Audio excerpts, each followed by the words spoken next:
and welcome to the Untitled Anarchist Seagull channel. I'm your host, an Untitled Anarchist Seagull called Elise. Adam Gullick says, good evening, people. Yes, only the best evening people here. Great evening people.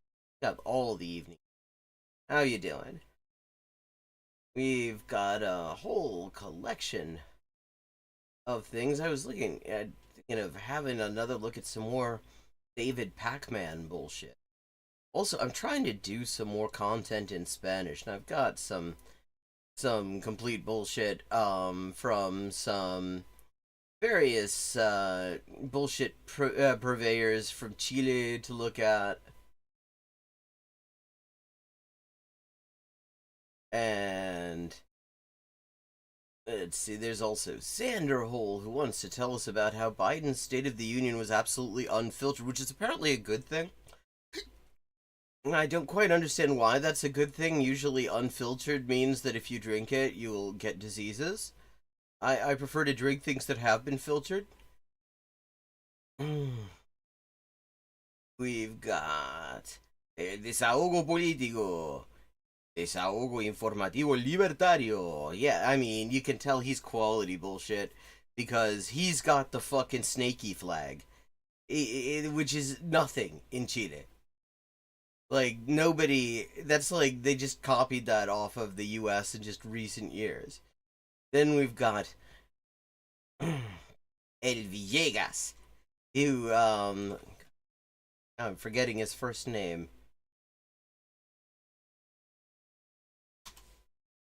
Fernando Villegas, who is like the most reactionary asshole on this panel show in Chile called Tolerancia Cero, and is known for just coming up with the wildest bullshit. Like, he'll just come out and act like the Mapuche people just showed up in the world yesterday and that they don't have their own language or something like that. I mean, he's impressively full of shit.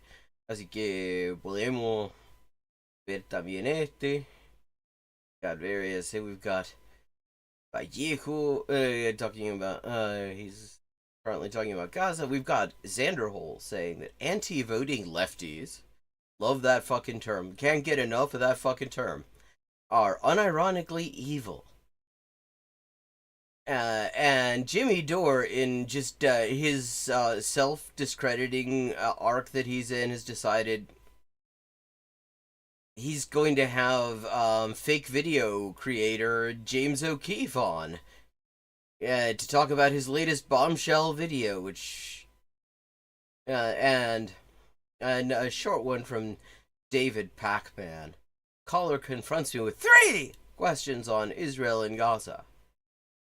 There's also Zanderhole says Bernie wants the left to get it together for democracy.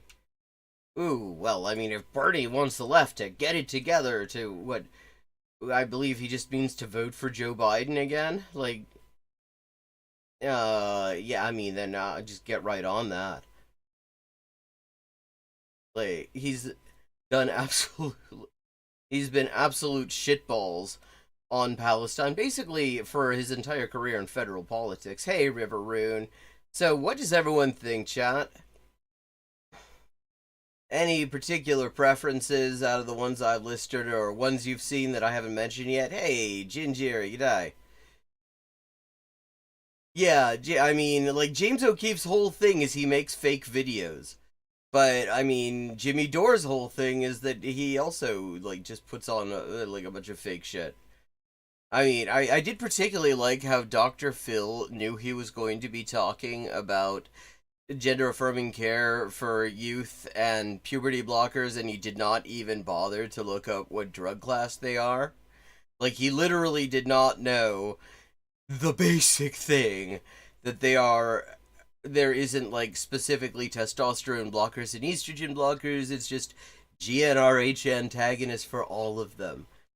I'm kind of interested in it too. I mean, David Pac-Man, we saw last time, he was talking about how wonderfully scandalous the Biden presidency has been. And I mean, it's really true. I mean, apart from the genocide and just letting the pandemic rip and dismantling every single mechanism that we had in order to even keep track of it, There's been no scandals at all. But then, I mean, whatever fucking David Pac-Man's definition of scandals are. Yeah, okay, the David Pac-Man thing's pretty short. We'll check that out first.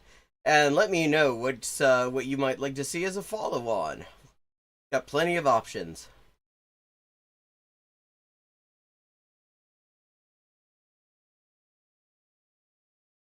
This is called Caller Confronts Me with 3 questions on Israel and Gaza.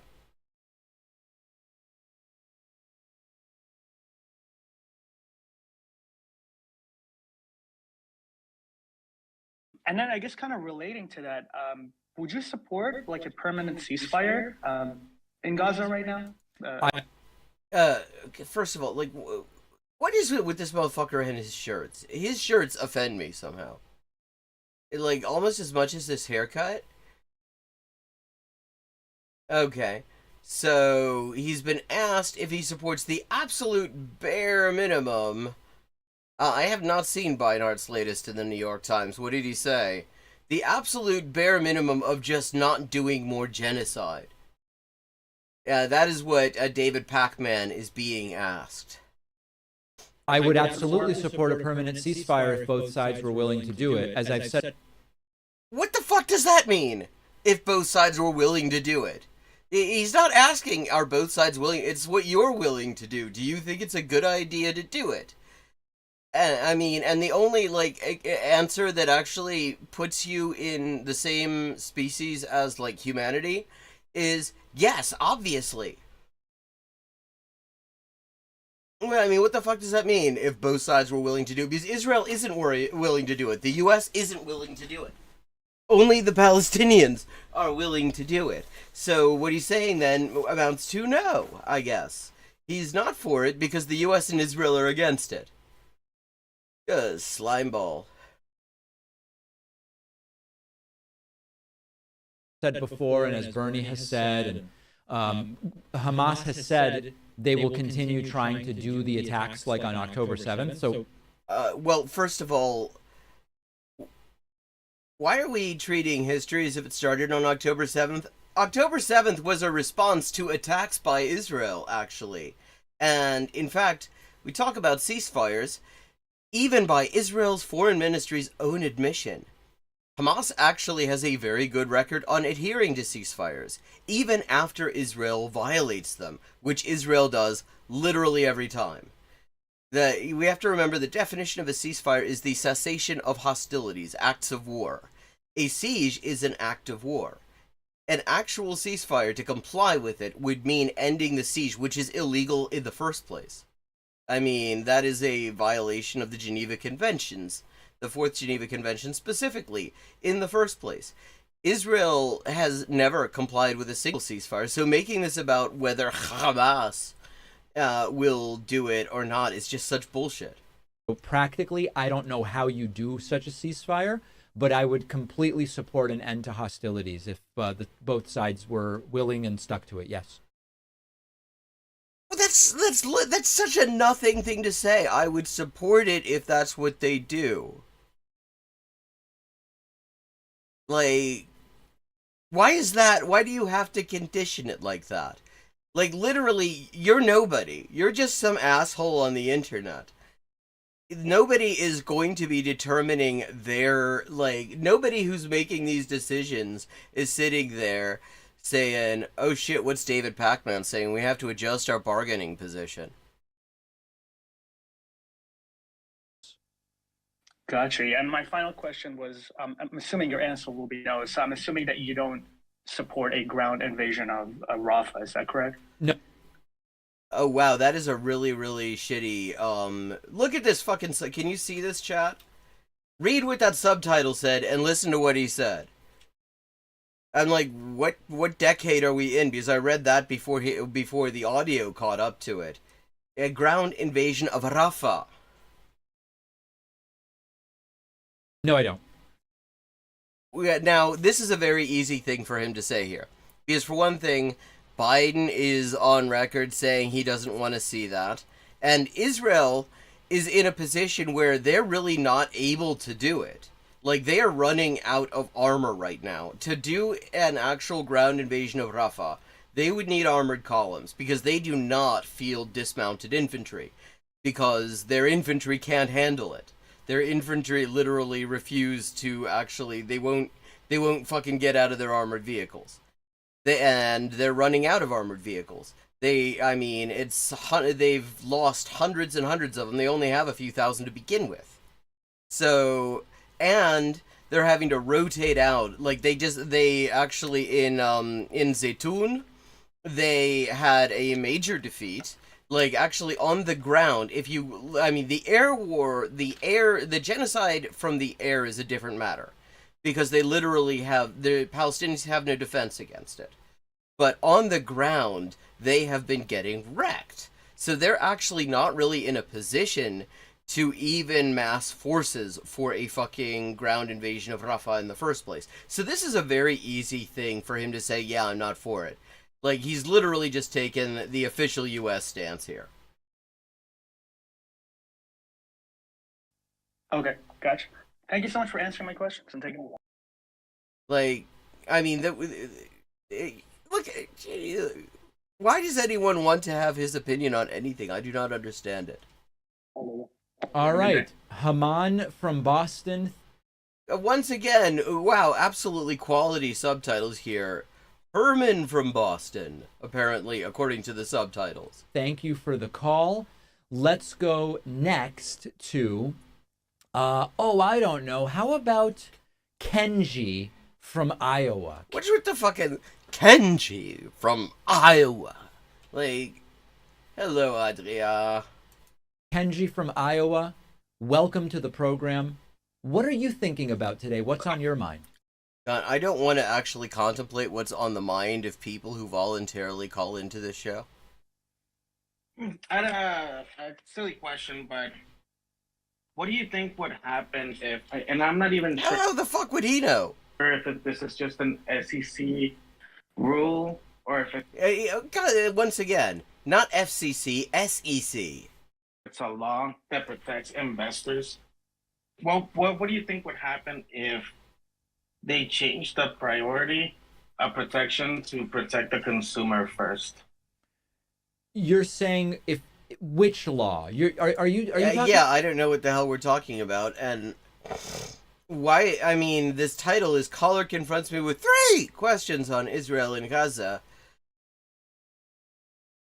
Like, this is a bit apropos of nothing. About the fiduciary responsibility of publicly traded companies?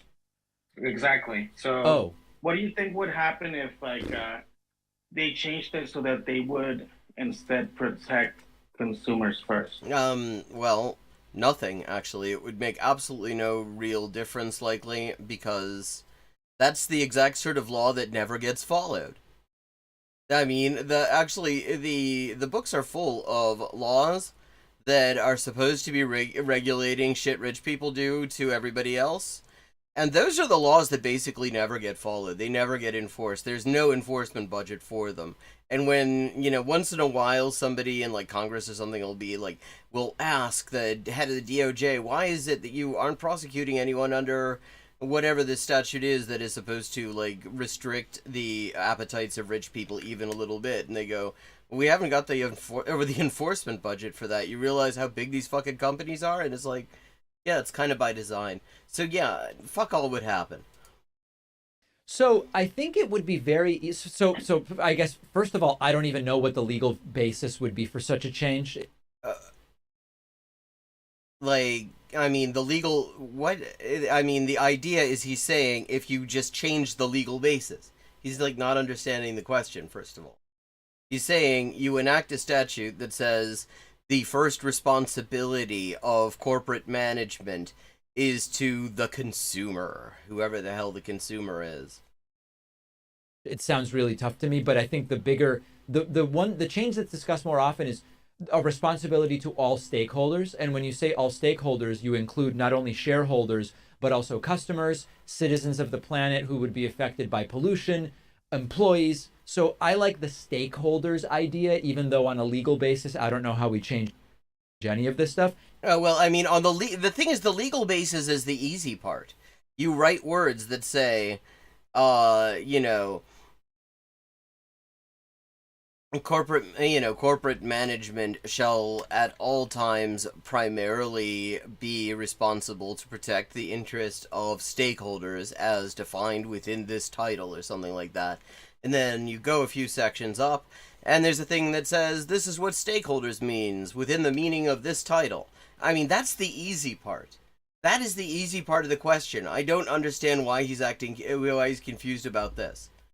I mean, the hard part of the question is, would that make any fucking difference? And I'm guessing the reason he's sticking to this part of the question is he probably does not know whether it would make any fucking difference, and I tend to think it probably would not make a whole lot of fucking difference.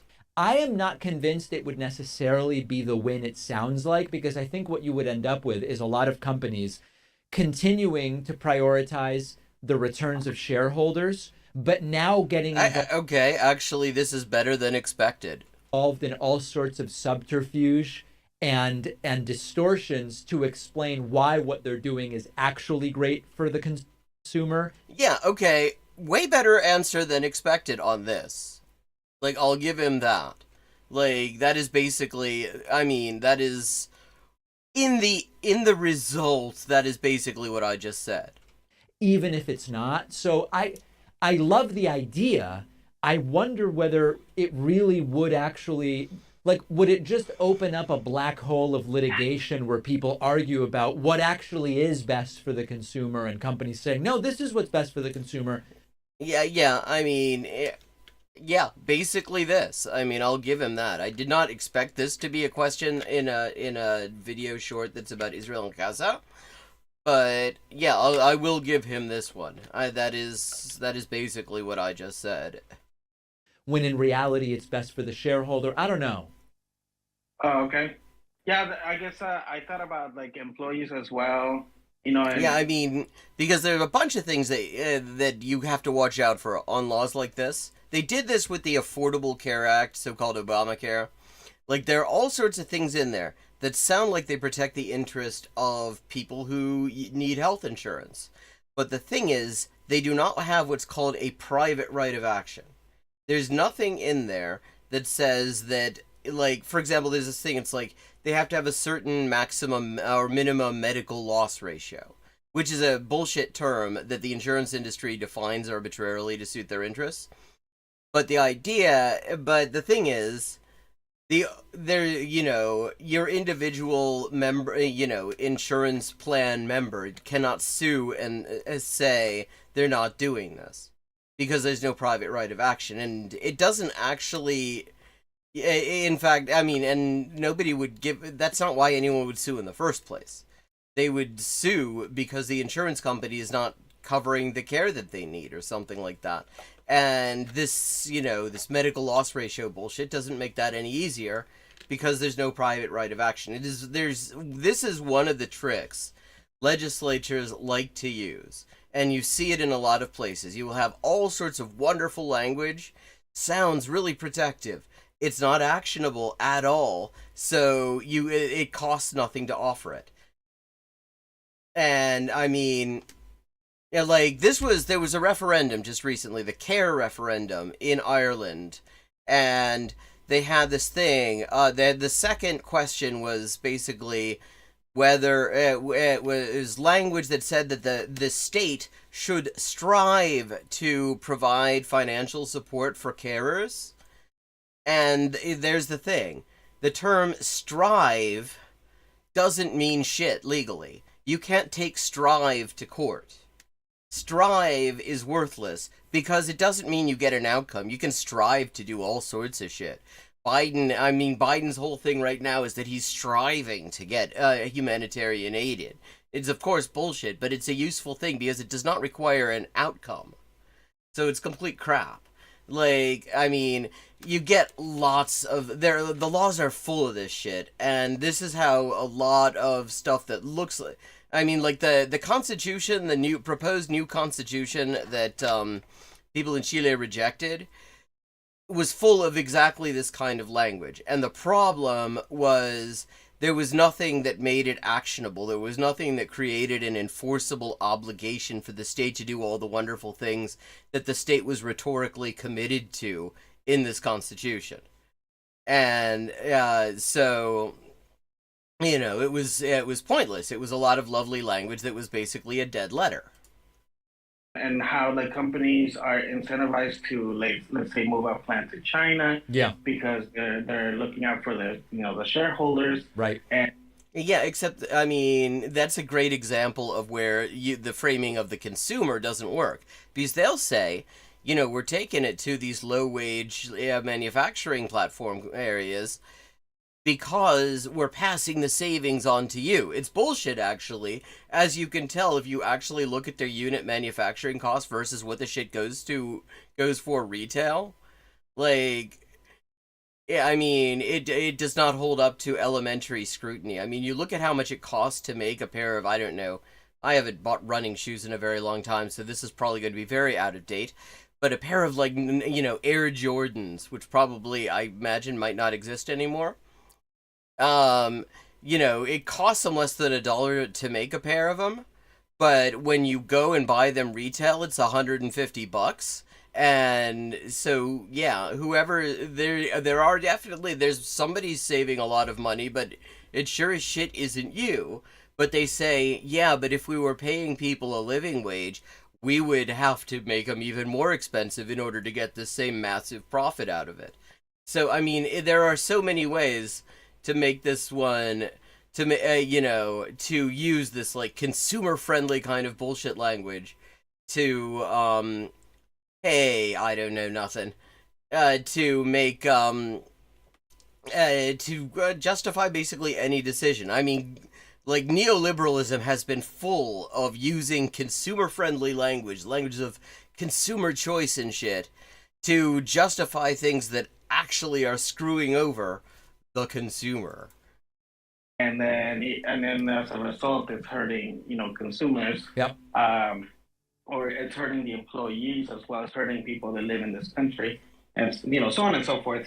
But thank you. That's a really good answer. And I wanted to ask you one other quick question. I mean, credit where credit is due. It was a good answer. It was way better than I would have given him credit for based on his last fucking answer. Why isn't it like the standard to ask in like town halls and things like that to ask? I went down a bit of a rabbit hole about Dollar General and dollar stores in general today. Dollar General is a pretty exploitative company. I don't know, nothing says, but that's capitalism, right? But yeah, big company.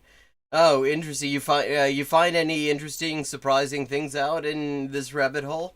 I mean, that is the thing when you hear people say like, oh, but Amazon treats workers terribly. Yeah, Walmart treats workers terribly. That Home Depot is run by a bunch of reactionary assholes. It's like, wait till I tell you about the capitalist class.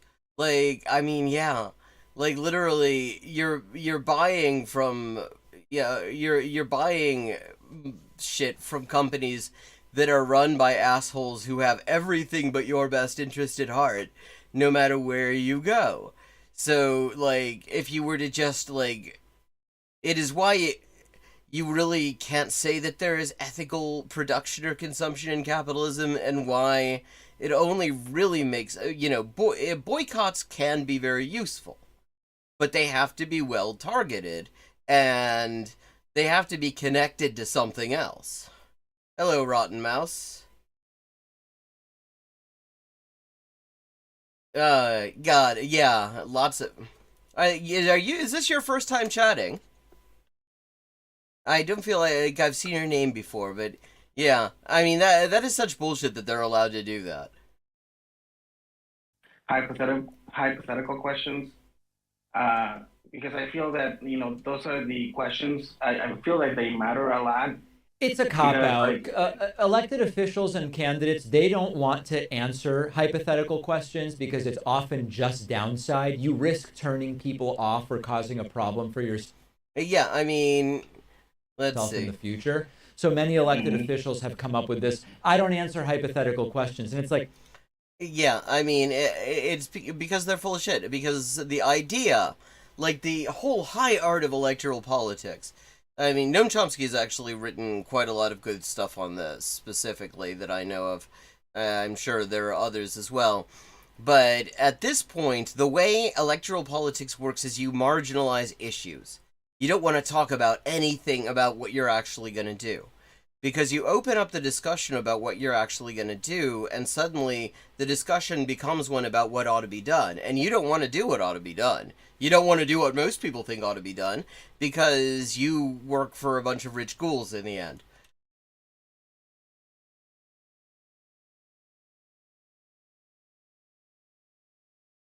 Ah, goeienacht. Goeienacht, Jim. JabroniCon, that is a pun. Oh, John Oliver did a thing on Dollar General. Okay, neat. That could be worth watching. It's a pun. I don't know if you're familiar with Jenny Nicholson, who is one of my favorite sources of calm down viewing. Is there's just something very, like, pleasant and funny and insightful and interesting as well about her entire, like, presentation. There's just something deeply wholesome about her. But, so she had a video, a long deep dive into BronyCon, which was this thing where, like, these 4chan bros got into My Little Pony, like, got hard into My Little Pony. And then they started doing, and they called themselves bronies, because they're bros, and they're into My Little Pony. And so they started doing conventions, cons, and they called them BronyCon, and she has a video called The Last JabroniCon. And so one night I was trying to think what could be a good sort of default title for the stream, and so I thought, I look at a bunch of jabronis, dickheads, assholes, annoying fuckers. And so it's The Last JabroniCon. And yes, congratulations on the sobriety. How'd you find us, Rotten Mouse? I'm always curious, because so few people do. You really should. It's some of the most important. Some of the best way to figure out what you believe is to answer hypothetical questions. But that's precisely why they don't answer. They don't want to talk about what they believe. It's only a downside, because everybody who follows the fucking polls and everything knows the biggest divide in the U.S. and a lot of other places. Like, I mean, you see this in Britain, you see this in Chile, you see this in, like, Germany, and a number of other places. I'm just listing places I've studied the polling, I've followed it in. But, yeah, but there is this massive divide between the majority view of the general public and the views of the political class on all sorts of issues. So, okay, that was that video. And we've got a bunch of more time, and let me just, since we've had a bunch of people join chat, here are some of our options. We've got some Jimmy Dore bullshit. He's doing some more transphobia. We've got some Jimmy Dore transphobia. We've got Xander Hole, anti-voting lefties are unironically evil. We've got Jimmy Dore again with James O'Keefe, the fake video guy, the guy who makes fake videos for white nationalists to do their propaganda. Jimmy Dore's got him on there to, like, I guess, talk about his latest fake video. We got more Xander Hole. Bernie wants the left to get it together for democracy. Which video about Vosh? Then, since I'm trying to do more Spanish language content, I've got some various Chilean jabronis. I mean this to be a multilingual channel, but I mostly do stuff in English. Hey, Phoenix, how you doing? Good to see you.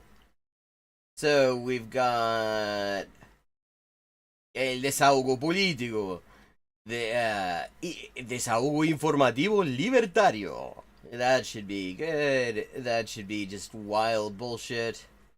We've got Xander Hole again. Biden's State of the Union was absolutely unfiltered.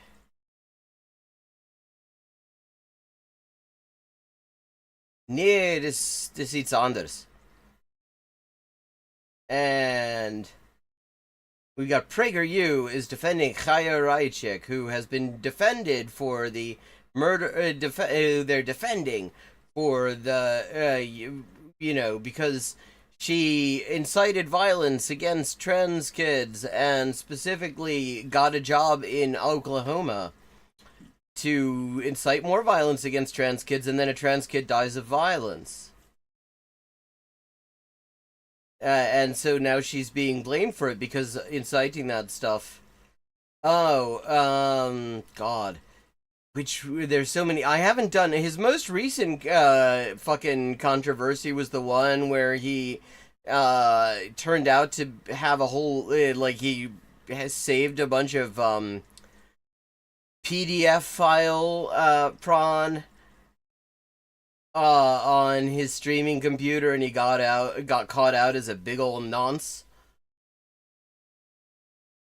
But there was the one. Maybe you mean the one about Yemen and about the Yemeni sanctions and how fucking Vosh is somehow against the genocide, but also against anyone doing anything to stop the genocide. Holy shit, we got 16 people in here. So those are some options.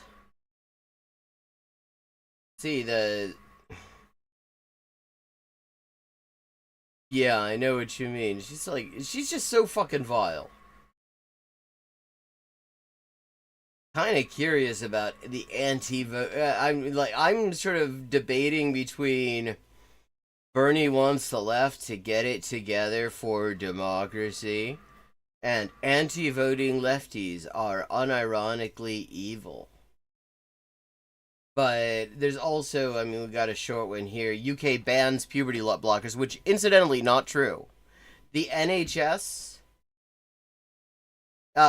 is not prescribing them anymore. But the thing is, virtually nobody gets puberty blockers on the NHS because the waiting lists are so long.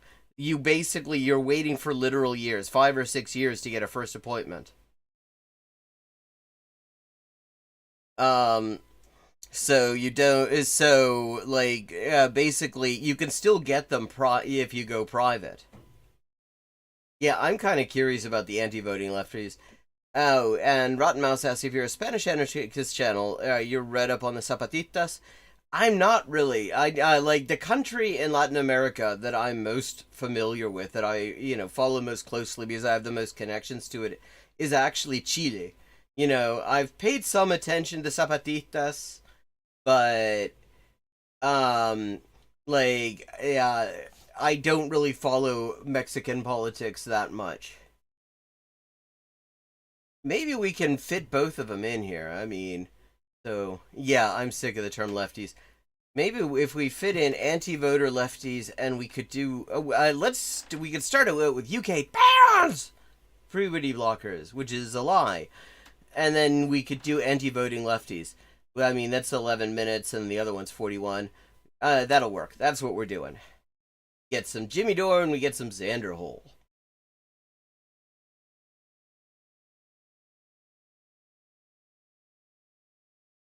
$17. Holy shit, I might be about to break a personal record in terms of number of concurrent viewers. Hey, breaking news on puberty blockers. Guess what? Offered. Well, the government, NHS England, has just confirmed that children will no longer be prescribed puberty blockers. Now, again, Jimmy Dore doesn't know anything. That's one of the things you gotta know about Jimmy Dore. He's one of those people who doesn't know anything. That's not, people don't go to him to know anything. They go to him because he says a bunch of shit. But the NHS is not just one entity. Because health is what's called a devolved area. And so there's NHS England, there's NHS Wales, there's NHS Scotland, and then the occupied 6 counties have their own NHS as well. So NHS England does cover the majority of the population under British rule. But it is not the only, but that is only one part of the NHS. And the NHS gender service is a fucking disaster.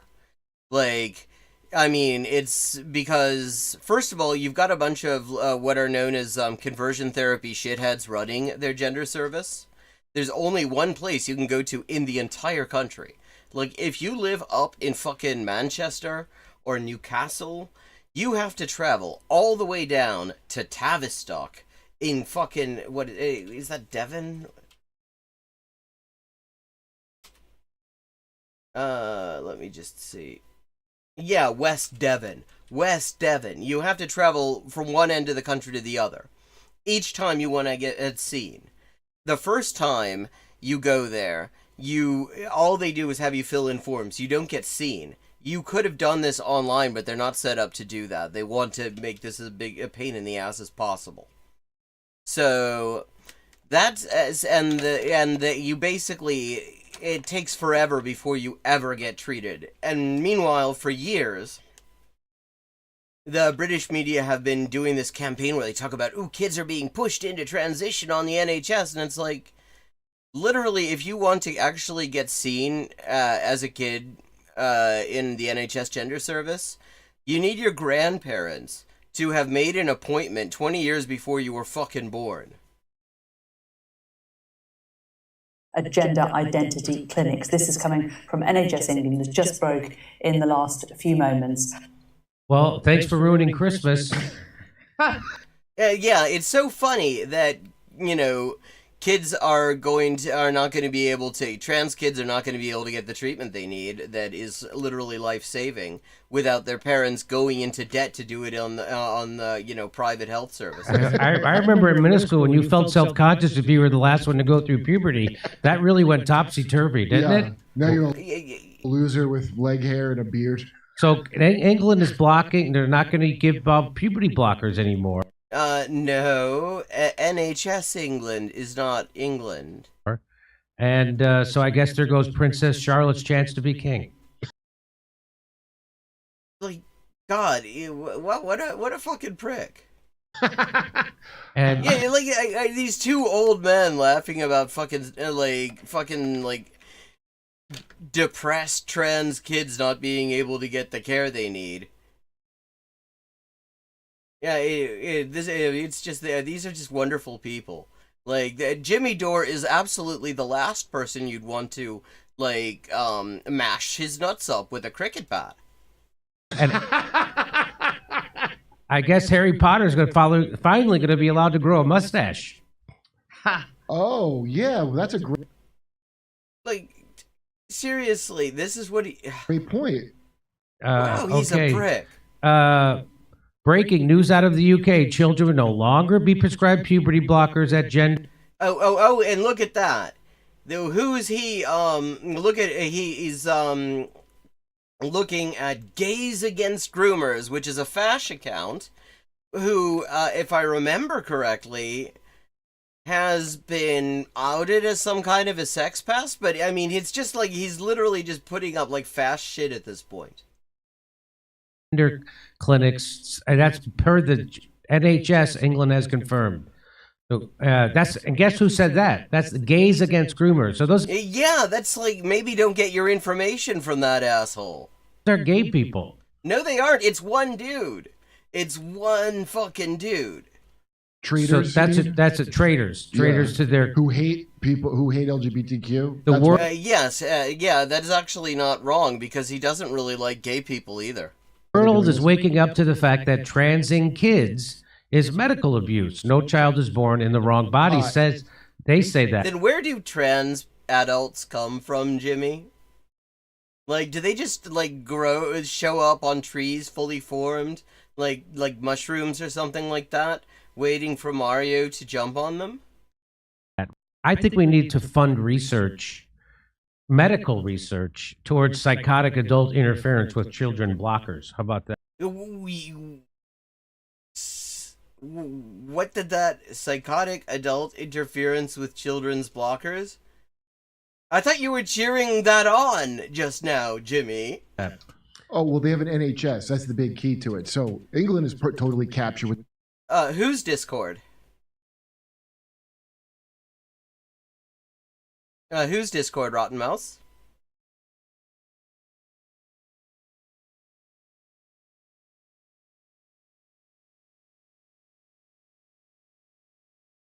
Oh, Anarch? I'm actually not familiar with them. Speaking of since you mentioned my Discord though, I'm just gonna drop a little link for anyone who has not joined it yet and would like to. There you go. That's my Discord. That's where we can like keep in touch in between streams, and if you have ideas for videos for me to react to and shit like that, go right ahead. And I also post about some of my other projects.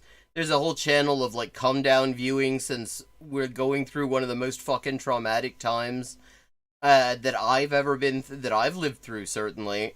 And it helps to have something to actually center you once in a while and remind you that there is something good on the planet. So I got a channel that is basically like stuff like that. It is an antidote to just the avalanche of horrible shit that you see when you're paying any attention at all to the world at the moment. The nonsense we're captured by. But guess what? They got national health care. Yeah. And because this is driven by private pharmaceutical companies. Right. No, it isn't driven by private pharmaceutical companies. And in fact, I mean, the fucking hell. Like, here's the thing. The people who are pushing to get rid of what little care there is for trans people, kids and adults, in Britain, are the same people who are privatizing the shit out of the NHS, handing it over mostly to Richard Branson. Right. Sell that. And, like, these motherfuckers can barely manage to show some basic awareness of facts when they talk about shit going on in the US. Here they're talking about Britain, a country that they clearly... I bet Jimmy here... Jimmy probably does not know that England's only part of Britain. I'm pretty sure that we can bet that. That's in my headcanon of him. He does not know that England is just one of several countries that are part of Britain. Crap. They don't have the power. Like, they can't advertise on TV like they can here. Right. So that's the only reason that... So I was like, He thinks that... Who the hell is advertising... Who the hell is spending money to advertise transition-related care on TV to that extremely small audience that is famously not one that is necessarily the most able to pay? Like, am I missing something, chat? Has anyone seen, like, pharmaceuticals adverts specifically, promoting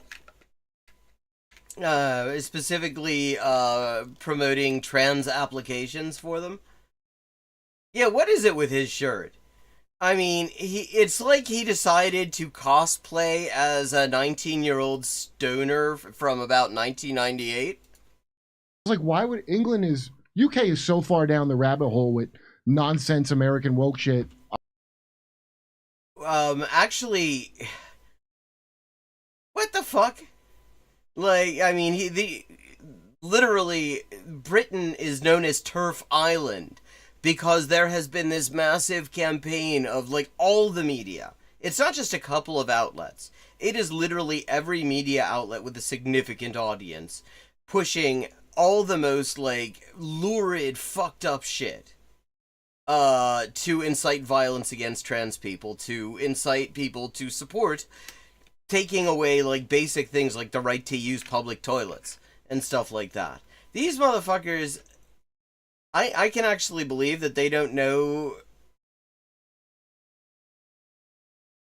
that they actually don't know this, but I mean, this is just wild. I was like, how could this happen? It's worse. Yeah, because Yeah, how could this happen? How could this happen in Britain?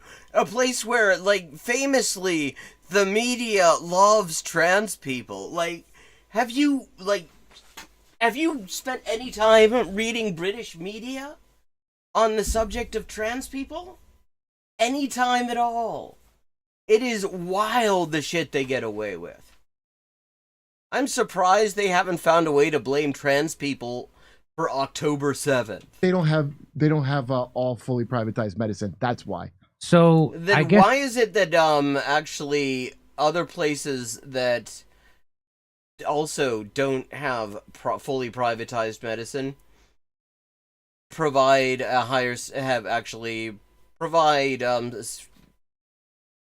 international best practices healthcare for trans people. Yes, so this means that the UK is anti-trans. There's no other possible reason No shit. to not give small. Yeah, the UK. Well, the UK ruling class is anti-trans. If you look at the polls, and it's true here in the US as well. If you look at the polls, you will find actually overwhelmingly, people are not like drooling transphobic ghouls just looking to find ways to ruin trans people's lives a little more. You'll find that actually support for trans rights is the majority position, but you will also find that everybody who has any kind of money practically is pushing against that. Small children hormone blocking drugs. You know, they want have genocide is what it is, Jimmy. That's what it is.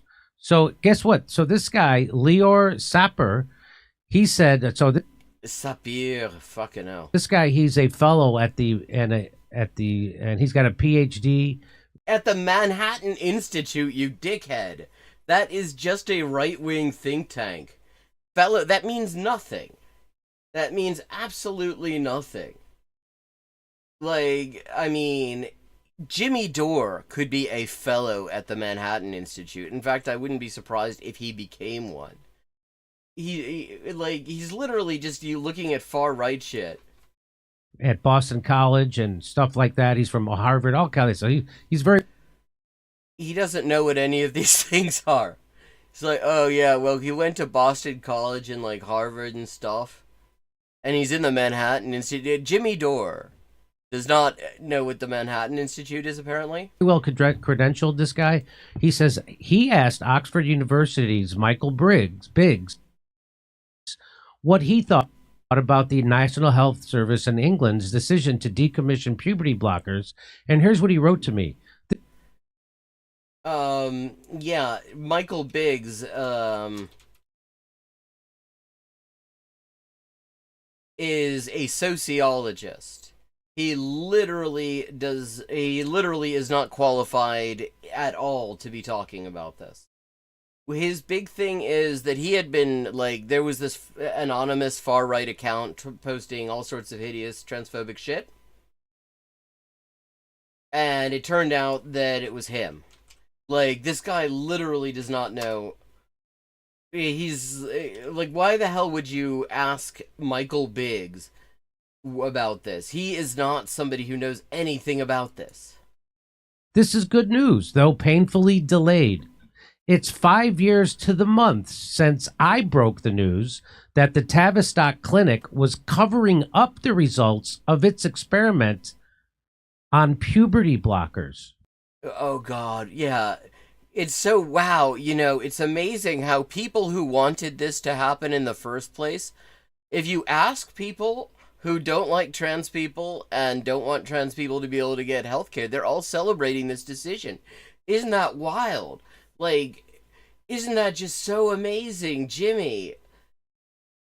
What gets me is he looked at Manhattan Inst, which is the Twitter username, because it's not enough, they don't have enough characters or something like that, and he didn't finish saying it. Like, he literally does not know what the Manhattan Institute is.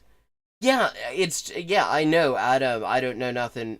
It's true. I mean, he used to... I never really followed him because he always struck me as a bit off. I was never too impressed with him. But he has just gone hard into far-right shit at this point. This is just straight-up far-right shit. He's trying to be like the crotchety Tim Pool or something. So, I just... What... Here we go. Why did the NHS take 5 years to retreating from what the hell does that mean? What the hell does it mean to why the NHS is retreating from puberty? Yeah.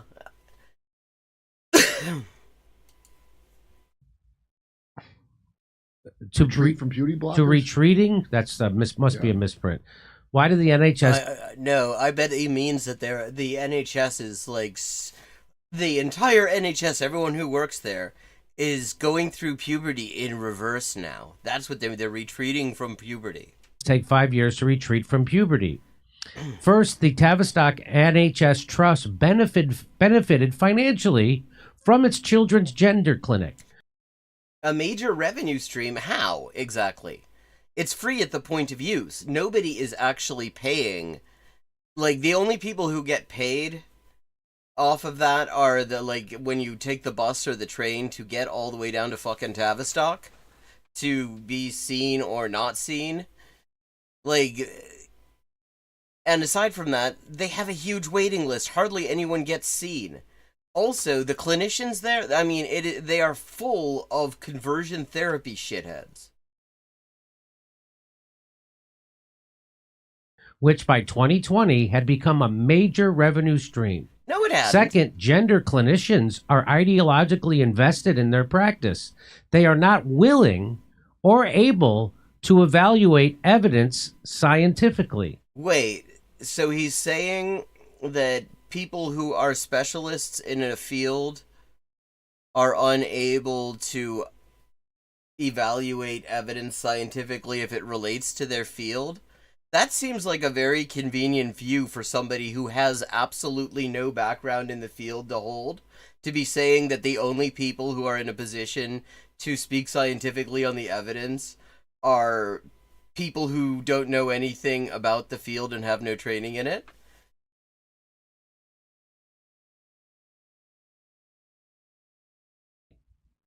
Why did they take 5 years? I don't know. Maybe Because it was a bullshit decision, and actually the Tories had to move even further right than they already were and lay the propaganda groundwork. maybe it's time for the NHS to grow up. How about that? Maybe they were on puberty blockers What the fuck would you know? and they Maybe that's what stuck it in is. Why is it going to take way more than 5 years for that to happen here? You is the can't- real question. Is he? What do you mean? What do you mean take way more than 5 years for that to happen here? There are plenty of states right now where it is illegal for kids to get best practice, for trans kids to get best practice gender-affirming care. It is literally illegal. You go just like 30 minutes south of me to Kentucky, it's illegal. You go to fucking West Virginia, it's illegal.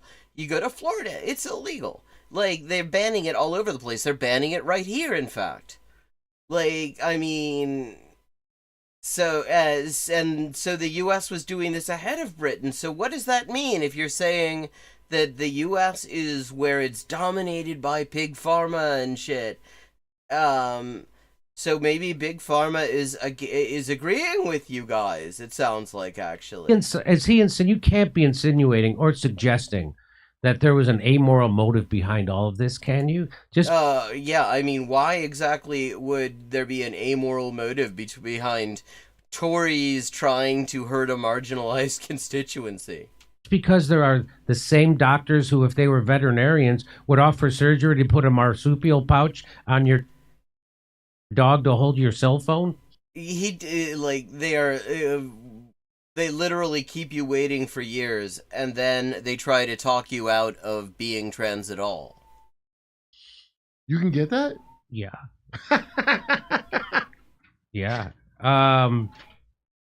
Did you know puberty blockers are Cockney rhyming slang for off your rockers? Did you know No, it isn't. It literally isn't. that? No. I mean, I'm somewhat surprised that he knows what Cockney rhyming slang is. But no. I'm trying to learn Cockney rhyming slang. It doesn't make Please don't. Please fucking don't. any sense to me. Well, I mean, you don't make sense to anyone, so maybe it's just mutual. Okay. Here's this third reason why it took 5 years. Third, there were many adolescents and parents who were desperate to access these drugs in the mistaken belief that they would enable them to change sex. I mean, he's just literally reading off this bullshit. Yeah, I mean, that was a good one they fired there. That, so Anna Kasparian could be the entire, far right there.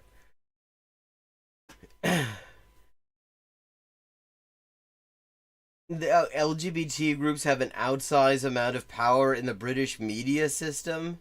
Do they really, le hors sapir? And, if this were any other issue, he would be saying, what kind of name is that? That sounds Israeli. And suggesting that inherently made it suspect. But because he's, slagging off trans people and celebrating the fact that, trans youth aren't going to have access to healthcare they desperately need, he's going to apparently give that a pass. Wonderful, wonderful, wonderful guy. I'm gonna switch over now. I've kind of had enough of Jimmy Dore, and we're gonna look at that Xander Hole thing. And then I'm gonna have enough of him, probably. Because the thing about Xander Hole is that every single time I watch him, he says the worst thing I've ever heard him say. He breaks his own record every time.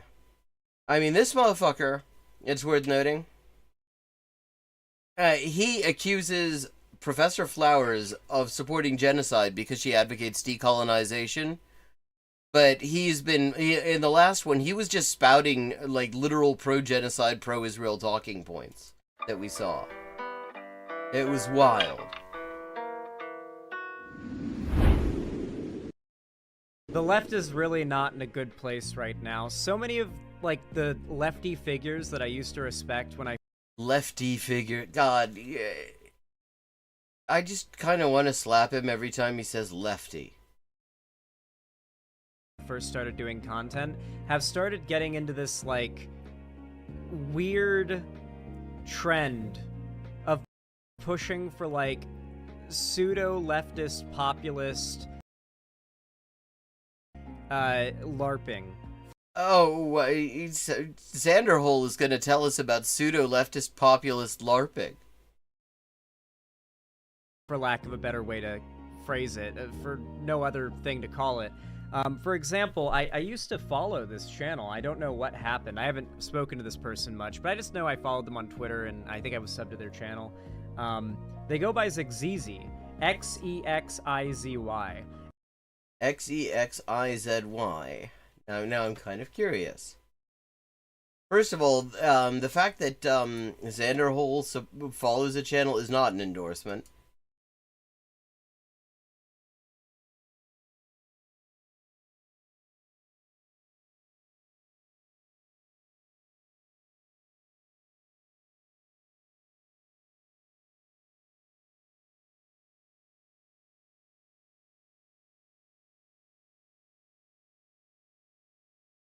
I mean, it's just crypto shit.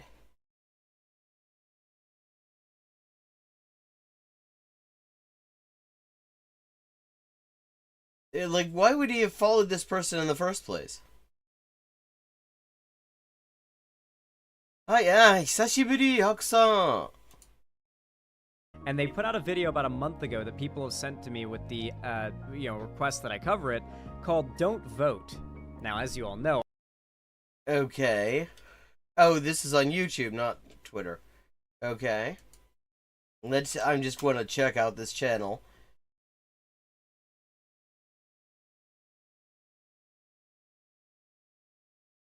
What if we cancelled... Okay. This does not actually look so much like the same... the same as the Twitter account that goes by that same name.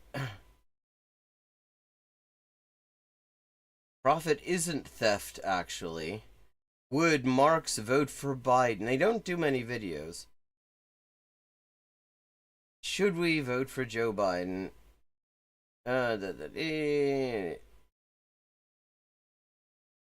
Okay. I mean...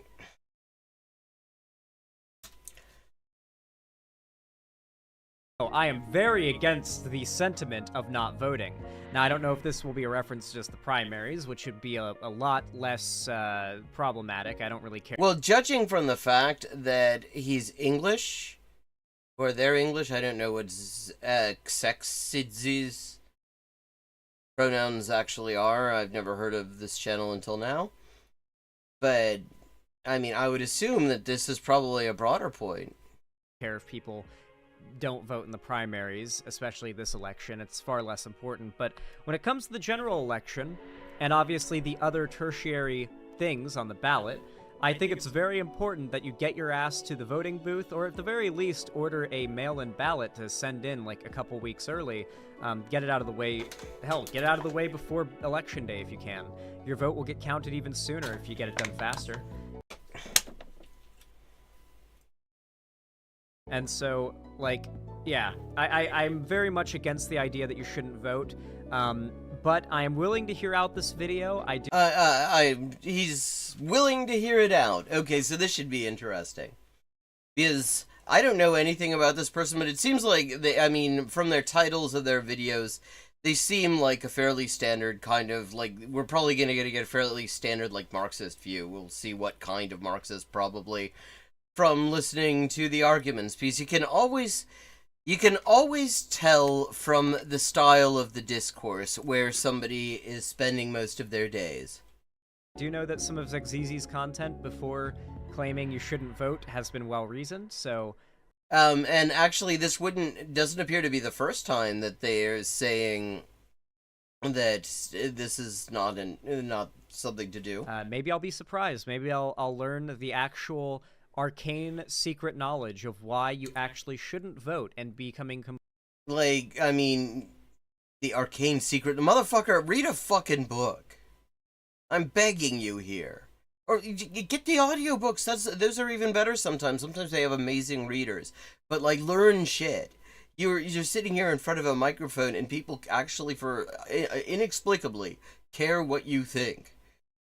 Try to actually know things. Completely politically voiceless within our country is actually the most productive thing you can do as a leftist.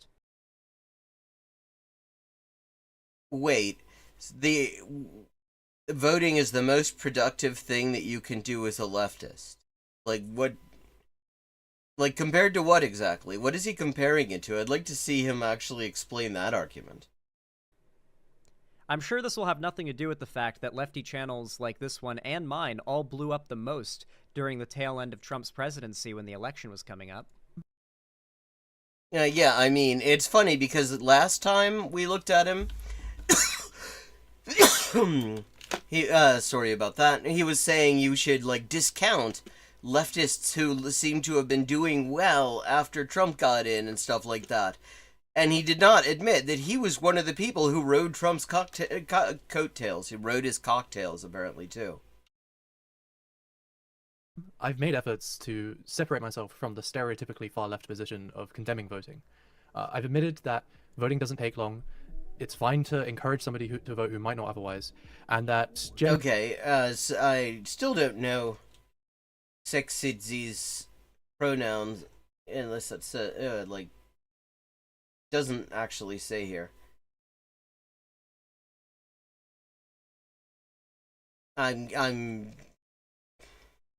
But generally there is a meaningful difference between the two major parties in the probably US and the not UK. he, him. Okay. We're off to a major parties in the US, somebody to vote who might not otherwise, and that generally there is a meaningful difference between the two major parties in the US and the UK.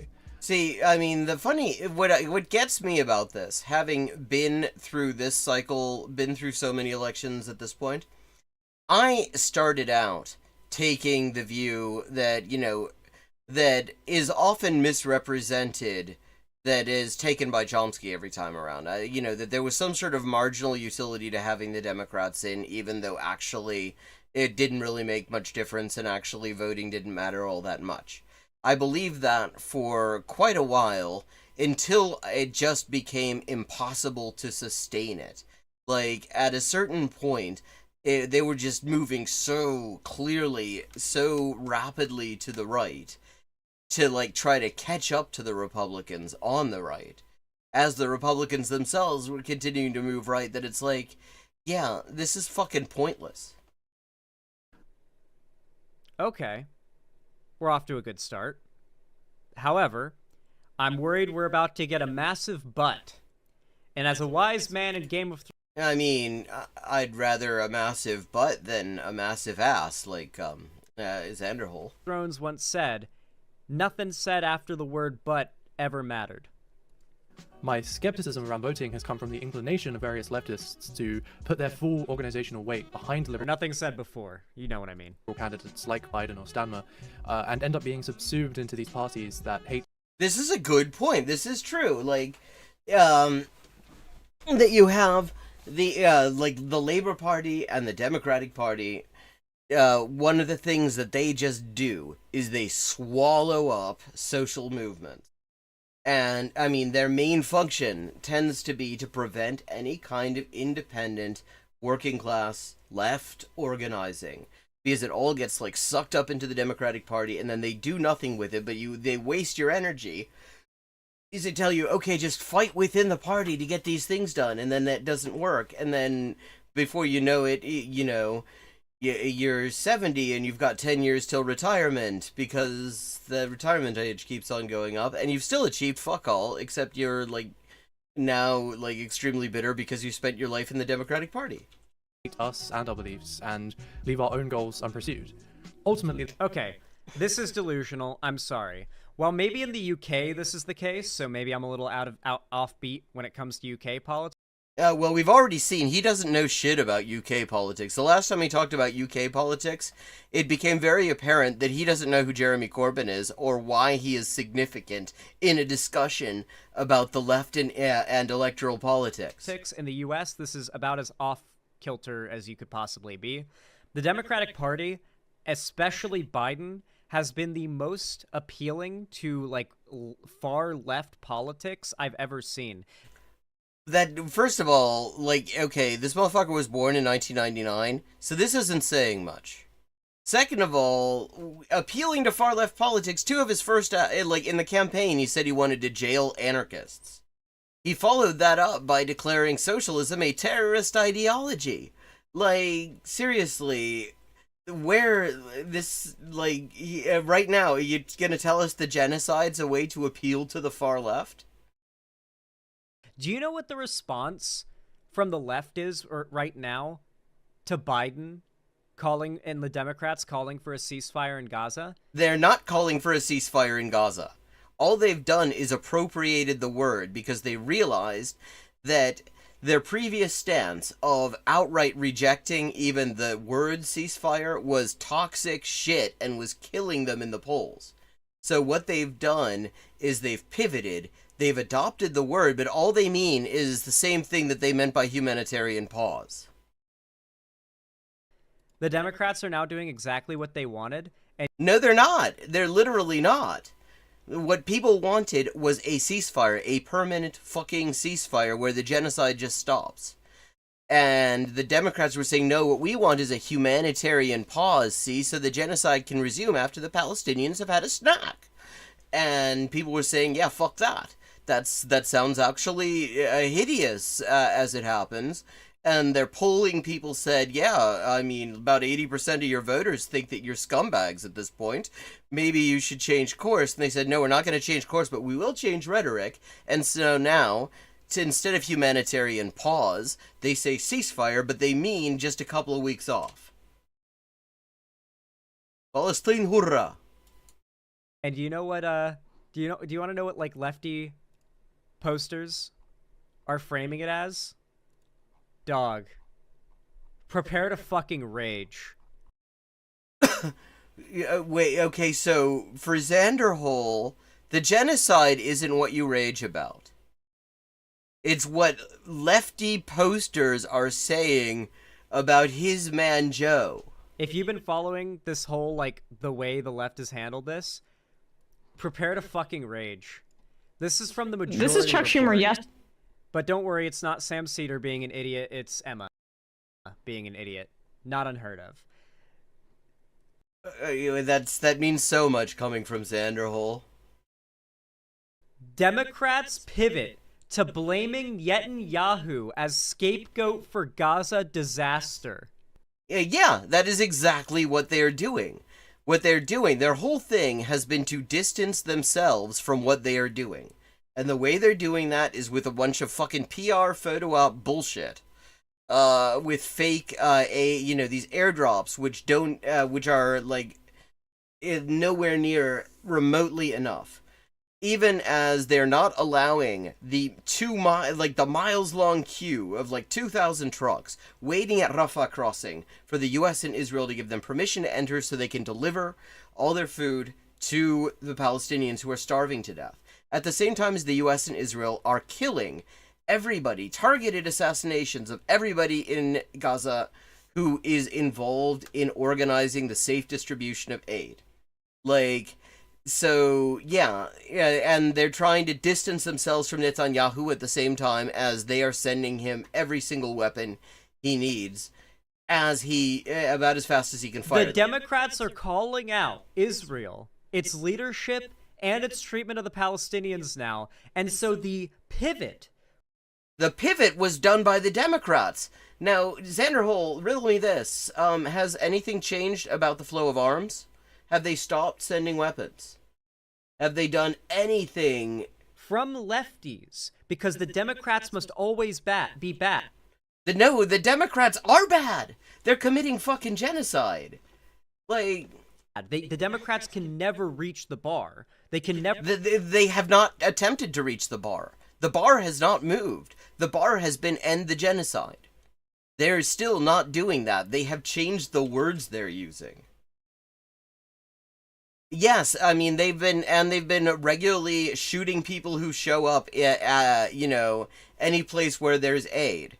Because the thing is, the U.S. and Israel coordinate this shit. So Israel knows in advance where this aid's gonna be, and so they can put snipers there.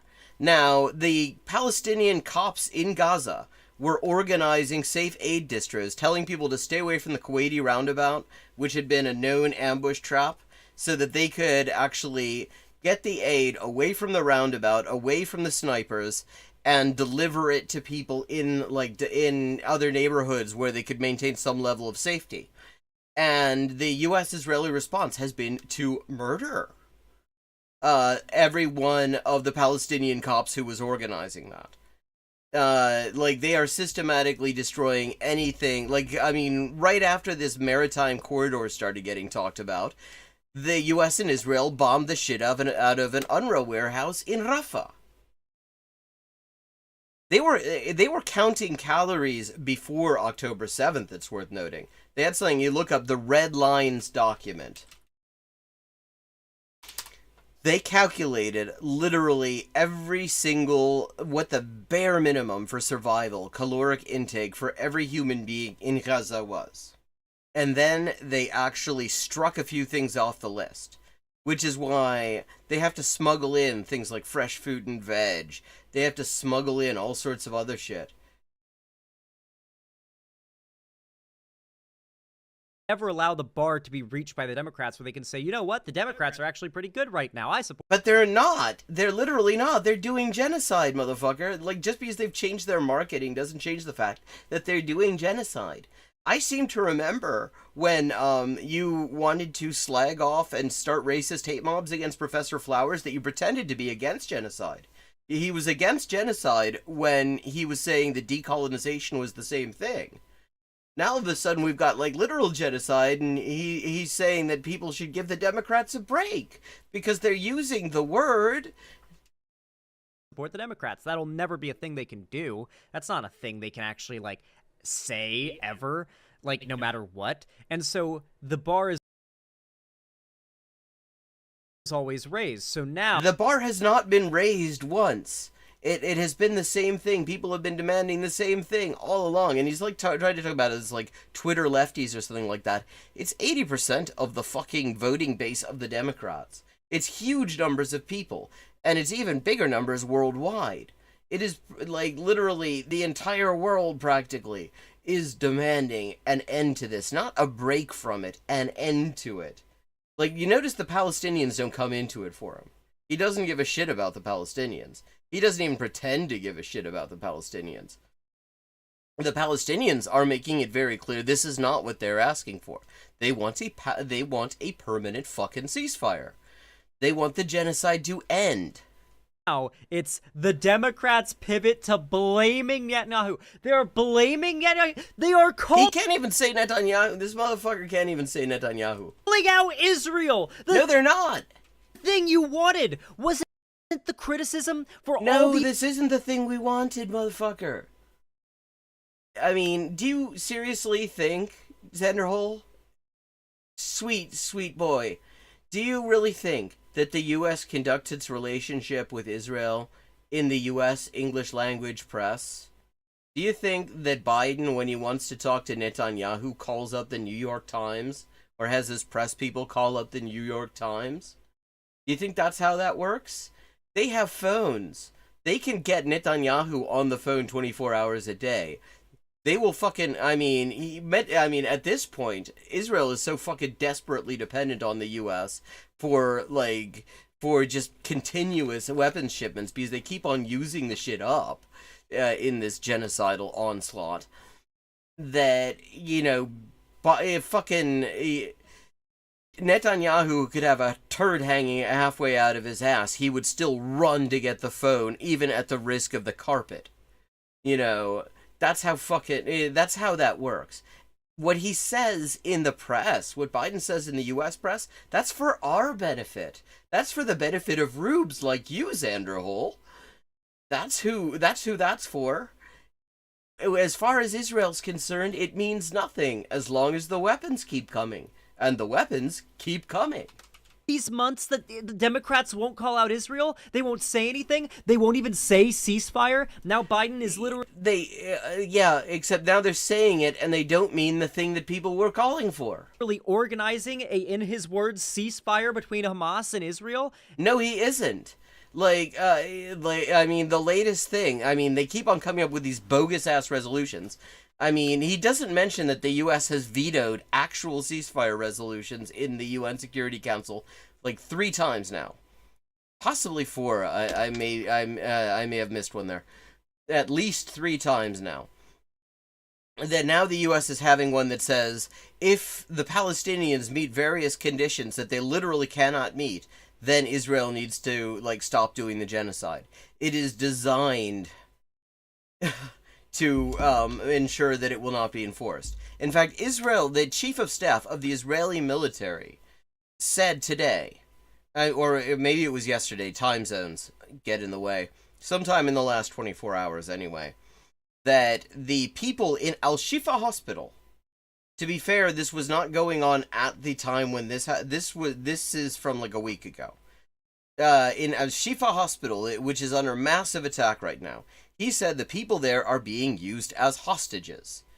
That the idea is that the Palestinians at the negotiating table are being told that essentially if you don't drop your demand for a ceasefire, then the people in Al-Shifa Hospital will die.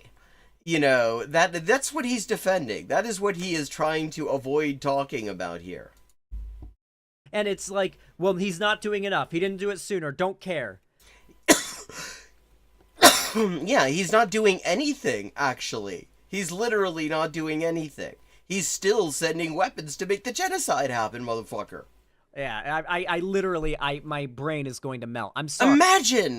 Imagine being so fucking oblivious to the world, so sheltered from reality, so absolutely fucking cosseted in this just hideous, traumatic period, that the thing that pisses you off is that lefties are insisting on a permanent ceasefire and not giving Biden a break for saying that he wants a couple of weeks off from the genocide. I pay close attention. I follow a lot of people in Gaza. A lot of the people I follow in Gaza are now dead, I should note. But I pay close attention to it. And so I know, I am hearing about what's going on from people who are on the ground there, and it is the most hideous, fucked up shit. I have, never really looked away from fucked up, traumatic things going on, especially if there are things being done by the U.S., whether directly or through, puppet states like Israel in my life. And I can't think of anything that compares to this. that that is just the subliminal thing that is constant, even if I'm not directly thinking about it, in the background all the fucking time, that like the people in Gaza might not last until November. Like, the UN is saying it is the most rapid nutritional degradation of nutritional status in a population they have ever seen. And this is people who are specialized in understanding the dynamics of people starving to death saying that. And so I am constantly walking around with that and thinking about, like, how I'm really feel like I'm not doing enough, because I don't think any of us is really completely rising to the occasion in the Imperial Core. I mean, and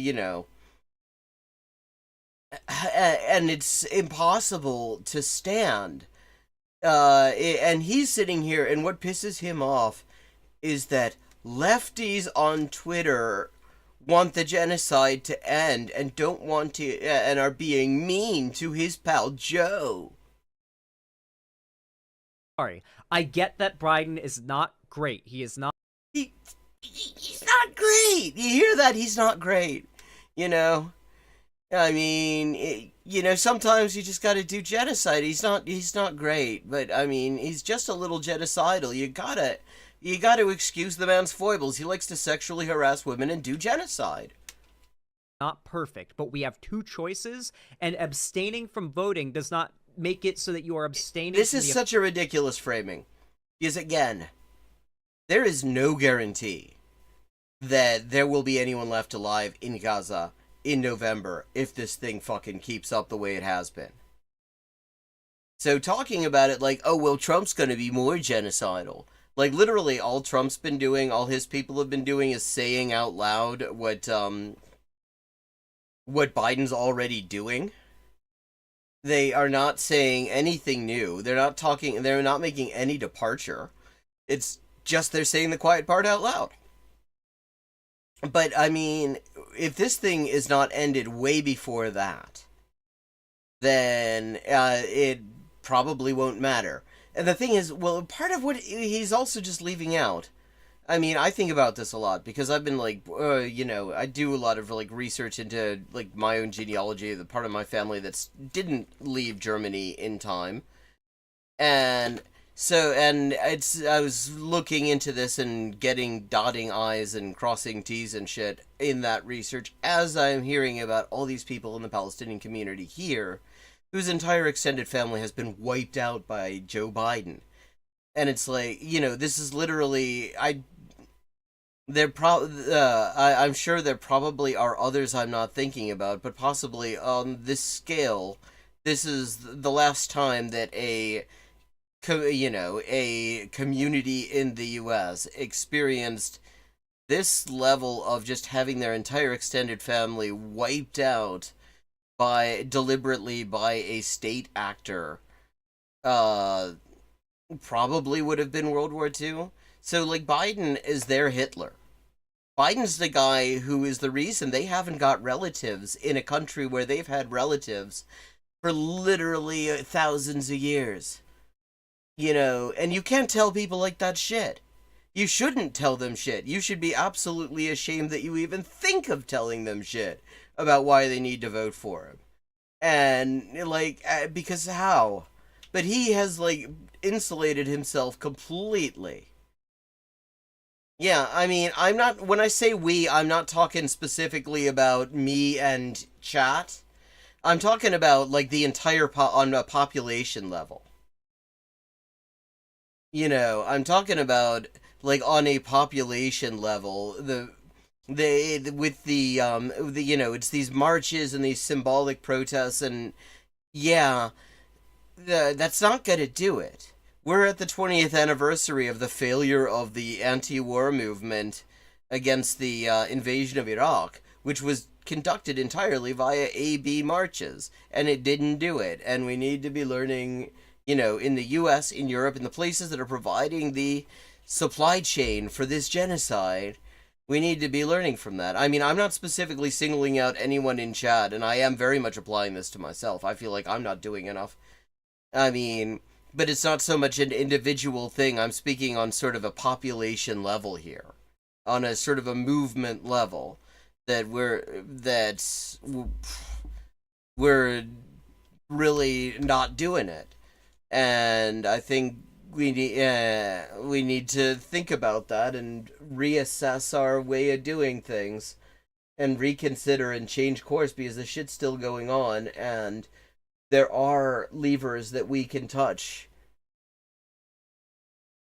Yeah, I mean, there are some of us who, there are some of us who are flat out just trying to survive and aren't in a position to go out and, like, go on the barricades too. I don't mean to erase that. Believe me, I don't mean to erase that at all, Phoenix. I'm speaking on a very broad sort of population level.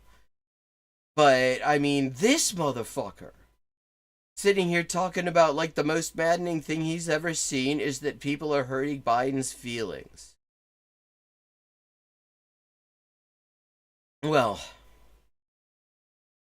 God, that really sucks, Phoenix. And you are always welcome to put your crowdfunding links into the Discord. I hope it helps. I know there aren't a whole lot of people there. No, God, look, nothing to be sorry about. I wanted to make sure that it occurred to me as well that you might feel that it was somehow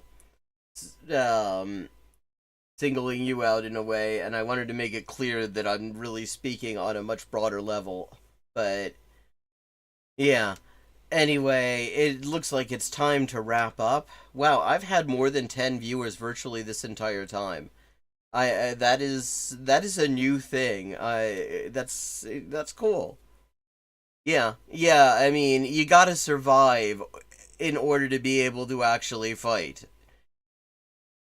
Those things, I mean, that's not a contradiction, it's just how biology works. I mean, I'm sure Jimmy Dore would have better ideas about it. He'd ask someone at the Manhattan Institute how biology works, because they're the biology people, apparently.